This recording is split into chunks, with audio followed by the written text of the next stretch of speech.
ku bwanjye numva ari porogaramu Amerika itashobora kwitesha.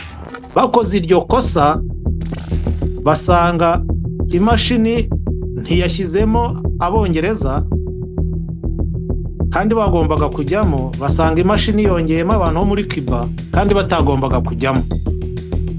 Umuntu umwe ararega mu nkiko, areze mu nkiko hahita hazamo agatotsi.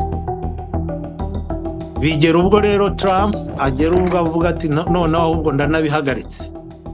Bivuze ngo n'ubundi iby'abagomba kuza 2026 biracyacumbagira, ariko n'abagombaga gukina muri 2025 kugira bazaze 2027 bo bategereje igihe kitazwi. Icyambere Amerika ibeshejweho n'abimukira, ntabwo rero yabihagarika burundu, kuko izi ni executive power za perezida, ukuvuga ngo perezida uwo ari we wese yabigarura. Ntabwo ari Congress yabishyizeho, si inteko ishinga amategeko ngo bibe byarabaye itegeko, ukuvuga ngo igihe icyo ari cyo cyose byahinduka. Abagomba kuza 2026 bakinnye 2025 habayemo ikibazo. Nanone bavuze ko abantu bajya gukina ariko batasubiyemo kureba ngo ni ibihe bihugu byazanye abantu bakeya umwaka ushize. Iyi gahunda yahagaritswe mu buryo butazwi, mu minsi itazwi, mu gihe kitazwi. Ntawuzi politike igihe izahindukira, ariko natwe duhora turi maso tubacungira, tumenya ngo byahindutse umunsi byagenze gute. Ntihagira igihinduka rwose bazaze kuri no channel, bizahinduka ku wa mbere turare tubivuze. Kandi nibidahinduka bashobora gushyiraho izindi ngamba. Tubwire iki noneho abantu bo mu Rwanda, muri Afrika bumva ikinyarwanda, tubabwire iki umuntu ufite amatsiko wenda yo kuba yazakina ama green card no kuba yaza muri Amerika?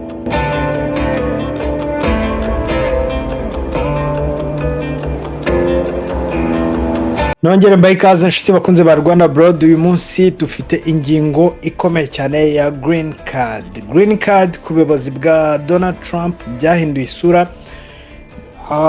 Havugwa ko kuri ubu ngubu byahinduye policies za green card zahinduwe, ariko igikomeye cyane nuko muri uko gushaka guhindurwa, muri uko gusaba ko abasaba green card bishyura, noneho bashyizeho ko baba bayihagaritse nkuko amatangazo yagiye abigaragaza. Immigration policies zerekanye ko Trump yabaye ayibaninze temporary, inzizi term ko ikisobanuro cyazo kuko biri mu buryo butanumvikana neza. Ese ni burundu, ese bizongera bisubukurwe?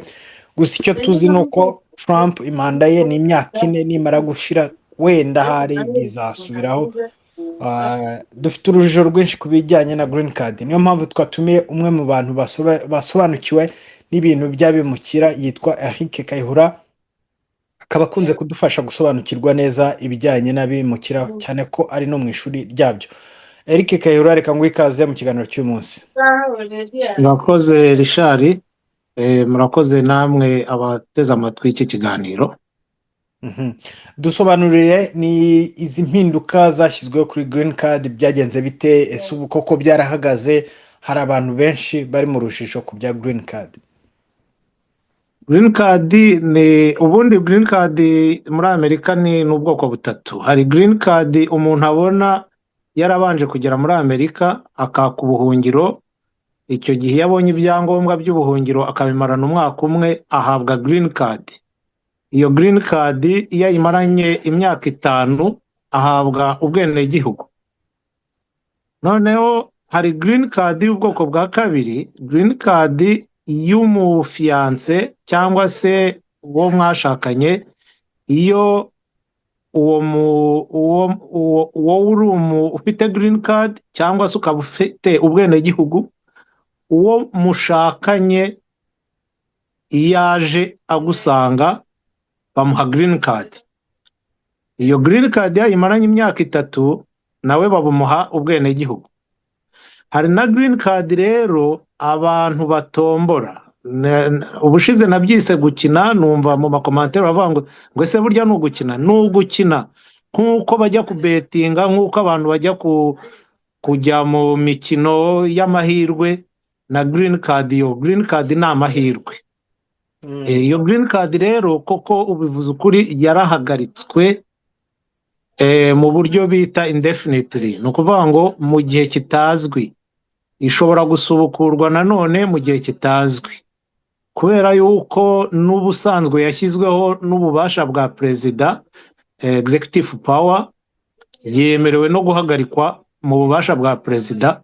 Perezida rero uriho Donald Trump abigiriwemo inama cyangwa se abitegetse minisitiri we ushinzwe ushinzwe umutekano imbere mu gihugu, Kristi Noem, barabihagaritse. Ariko ubundi ni gahunda iba muri minisiteri y'ububanyi n'amahanga bita Department of State. Kubera iki babihagaritse? Arabyemerewe perezida yabihagaritse by'agateganyo mu gihe kitazwi, kuko n'ubusanzwe ajyaho yavugaga ko atayikunda. Hanyuma ejo bundi haza kuba shooting, umuntu aza kurasa abantu, barashe umusirikare ku biro bya perezidanse. Hanyuma undi muntu arasa mu banyeshuri muri kaminuza MIT hano muri Massachusetts. Perezida bishingiraho aravuga ati barashe kabiri, barashe muri Brown University no kuri MIT. Kandi barebye basanga ababikoze, umuntu wakoze iryo rasa yari yarahawe green card mu 2017. Ahita bigira urwitwazo rero, aravuga ati mbaye mbihagaritse kugira ngo twige uburyo hazajya amategeko mashya yabigenga, hazajya haza abantu batazajya baturasa. Okay, ni na byiza ko wa mugani abantu basobanukirwa ko iyo umuntu avuze green card biba biri mu bwoko bwinshi, gutyo iyo ugiye ubitandukanya nibura umuntu abasha kumenya ati green, kuko iyo uri mu Rwanda ntabwo umva green card ari ijambo rimwe gusa, ariko ririmo amoko menshi. Ushobora kuza muri Amerika ugasaba ubuhungiro, ukaza nk'impunzi ugahabwa green card. Green card ni step ibanziriza kujya kubona ubwenegihugu. Ushobora gushyingirwa n'umuntu ufite green card muri Amerika, ugahita ubona green card, nyuma ukazabona ubwenegihugu. Ariko ushobora no kuyibona uyivanye muri iyo mikino nk'uko bavuze gutombora. Ahubwo umuntu yakwibaza ati wenda ni izihe ngaruka bizagira? Ese ni byiza kuri Amerika, ni bibi kuri Amerika, ni byiza kubimukira, ni bibi kubimukira? Sinzi niba ibyo biganiro hari icyo wabitubwiraho. Ubwiza n'ibibi byabyo biterwa n'amateka ya Amerika. Bajya kuyishyiraho nuko bari bazi ibyiza byayo. Ubundi yashyizweho mu 1986. Icyo gihe ntabwo yitwaga green card cyangwa DV lottery nk'uko yitwa uyu munsi. Icyo gihe yitwaga NP5. Icyo gihe bajya kuyishyiraho babonaga Amerika ituwe n'abantu bakeya, ukavuga ati mwaretse n'abandi bantu bo hanze bakaza, iki gihugu twakigezemo natwe turabimukira, kikaba kitubanye kinini. Muri abaje mu 1987 kugera 1989 kuri iyo gahunda, ubundi gahunda yari first come first served. Baravugaga ngo udusabye mbere niwe duha. Bakavuga bati dukeneye abantu niba ari 50,000, usabye wese kugera ku 50,000, uw'ibihumbi 51 bakamwima. Bigeze muri 89 kugera mu 91 baravuga ati ariko hano muri Amerika hari abantu babujijwe kuza mu bihe bitandukanye. Hari politike zagiye zibaho kera zivuga ko nta mushinwa uzaza. Hari politike zagiye zibaho kera zivuga ko kuko abenshi babaga baturutse mu Bwongereza kandi batavuga rumwe n'abo muri Irlande, kavuga ati abantu bo muri Irlande ntago tubashaka hano. Noneho bigeze muri 89 baravuga ati ariko hari ibihugu byagiye bihezwa.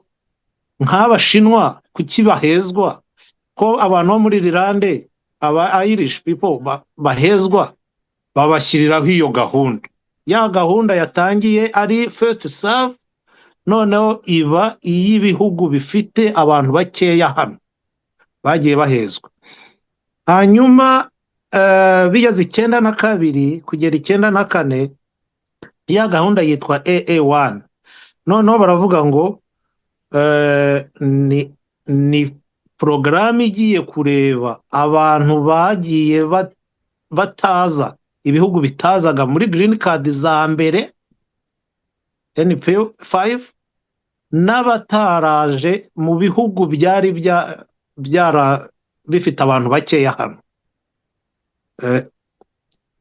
icyo gihe haza abantu ba Irish benshi haza abantu bo muri Poland benshi Polonye bigeze muri 95 bayita DV1 byatangiye 95 bigera 99 icyo gihe DV1 yahindutse DVYY iyo YY bivuga umwaka niba ari 96 bakabyita ngo ni DV 96 niba ari 97 kuvuga ngo DV 97 ku bwa Bill Clinton rero 9 muri iyo myaka nibwo yategetse ko abantu bazajya binjira ku mwaka muri Amerika bazajya baba ari 55,000 ibihumbi 55,000 rero ni ukuvuga harimo abagore abagore baba citizen b'abenegihugu abenegihugu iyo bagiye kurongora hanze bakazana abagore babo harimo abana babo umusitizeni waba yarabyaye hanze harimo ba fiance harimo abasitizeni bazana ababyeyi babo cyangwa b'abavindimwe no bakavuga bati ko hinjiye wenda ibihumbi 10 hasigaye binga hasigaye 45 rero reka abantu bikinire bakine iyi loto imikino y'amahirwe utsinda aze ibya bihumbi 40 bisigaye bikaza bavuga yuko nk'umuntu umwe mu bakina zino green card umuntu umwe kuri 400 niwe imashini ifata urumva haba hakinnye abantu benshi ku isi bigeze rero muri 2000 ngira ngo 2012 imashini yakoze ikosa yemerera abatagombaga kuza ivanamo abagombaga kuza uwo mwaka hari abantu ibihumbi 22 bagombaga kuza banatsinze banahawe n'ama-email ko bazaza bemerewe na visa ariko ntibaza kubera icyo gihe imashini yakoze ikosa ariko muri 2019 bari bagabanyije ibihugu basigazamo ibyo muri Amerika yo hepfo kuko noneho DV lottery cyangwa se green card yari yiswe NACARA ni Caribbean Adjustment and Central American Relief Act bari barebye ibihugu noneho byegereye Amerika bya hano muri Amerika y'epfo na za Cuba kubera ko byari byugarijwe n'ubukene bwinshi byugarijwe n'inzara byugarijwe n'igitugu cyane cyane nk'abantu babaga muri Cuba baravuga batereka bari bo dushyiramo cyane abo mu bindi bihugu tube tubihoreye byaje kongera gusubirwamo rero vuba mu 2020 aho n'ibindi bihugu noneho byagiye byongera byemererwa kugera 2025 byari bikimeze neza hanyuma 2026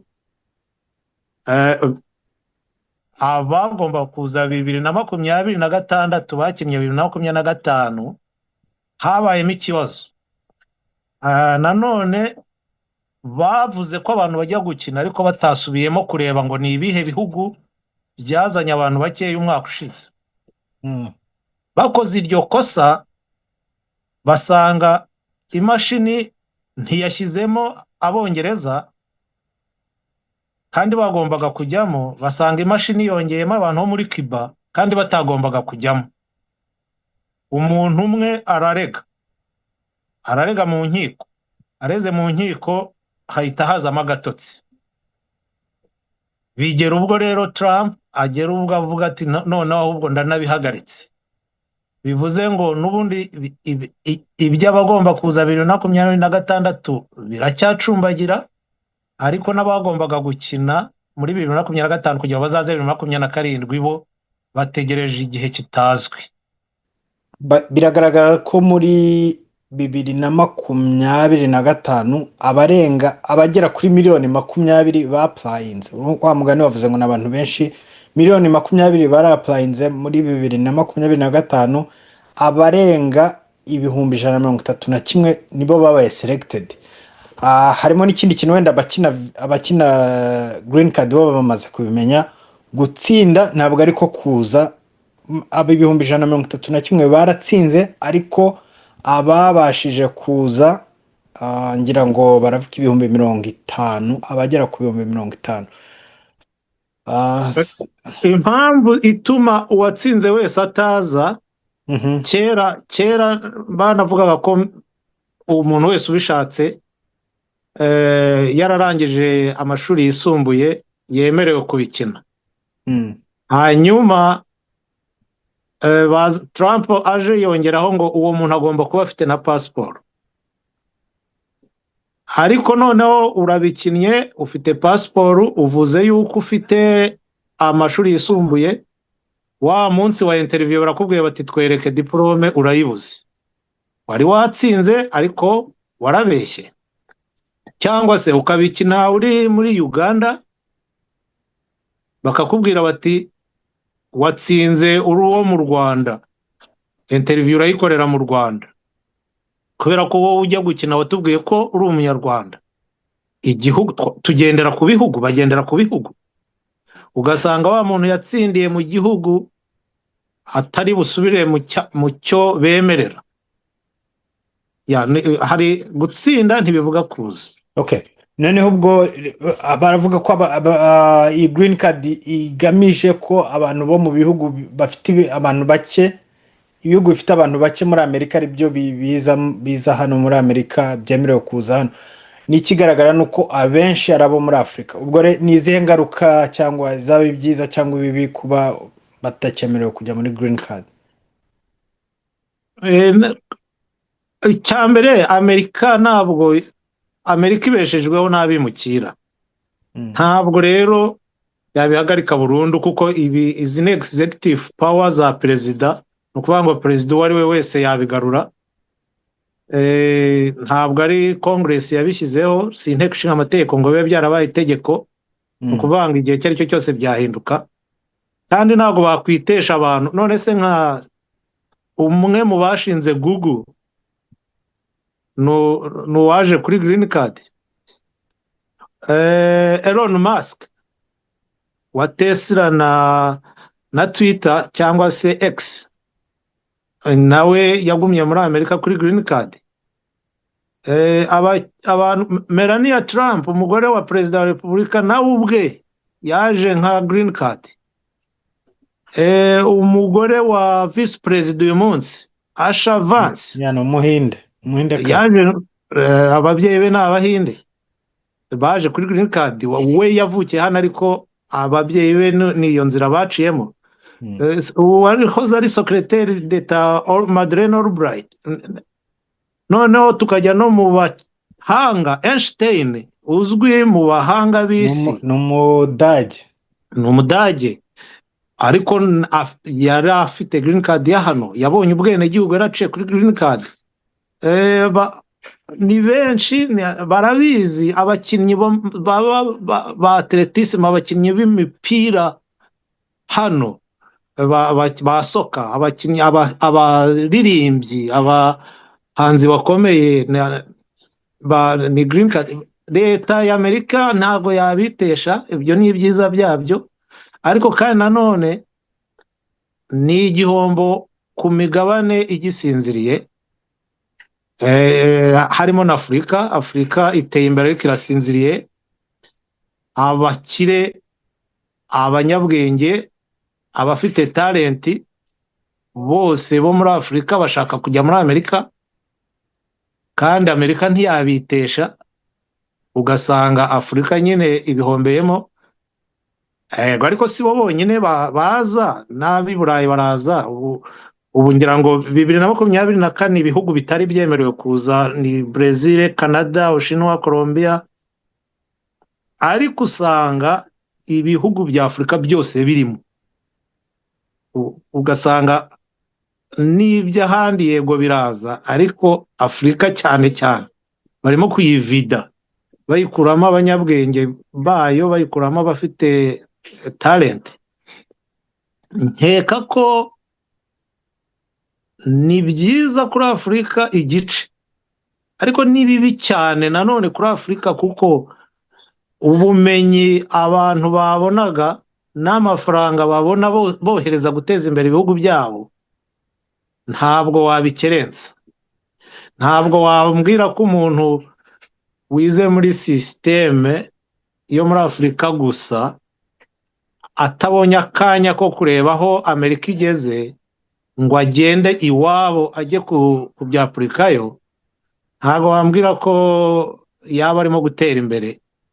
Niyo yatera imbere ku muvuduko uri hasi cyane ugereranyije n'aho Amerika igeze cyangwa se ibindi bihugu byateye imbere.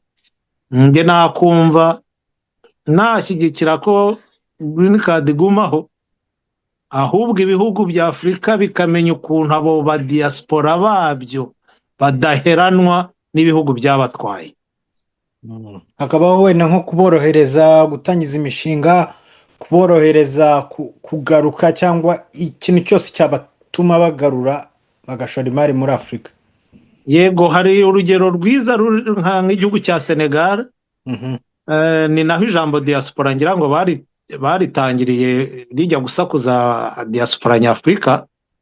Muri Senegal icyo gihe muri za 2011 njyayo, nta kintu cy'umudiaspora cyasoraga iyo cyataga muri Senegal. Senegal yasoreshaga ibivuye Senegal bijya hanze, ariko ibivuye hanze byose bikinjira nta misoro. Abasenegale bateza imbere Senegal, bareka guteza imbere Ubufaransa bari buzuyemo. Gahunda nk'izo ngizo wazikora, abantu bakaza kurahura ubwenge, bakareka kwiyemera ko babuzi kandi bafite ubwabo, ariko n'ibihugu byateye imbere bifite ubundi warahura, hanyuma ukorohereza abo ba diaspora bakaza gukoresha ubwo bwenge iwabo. Tubwire iki noneho abantu bo mu Rwanda, muri Afurika bumva Ikinyarwanda, tubabwire iki umuntu ufite amatsiko wenda yo kuba yazakina ama green card no kuba yaza muri Amerika? Iyi gahunda yahagaritswe mu buryo butazwi, mu minsi itazwi, mu gihe kitazwi. Ntawuzi politike igihe izahindukira, ariko natwe duhora turi maso tubacungira, tumenya ngo byahindutse umunsi byagenze gute. Ntihagira igihinduka rwose, bazaze kuri no channel, bizahinduka ku wa mbere turare tubivuze. Kandi nibidahinduka bashobora gushyiraho izindi ngamba, kuko kubwanjye numva ari porogaramu Amerika itashobora kwitesha.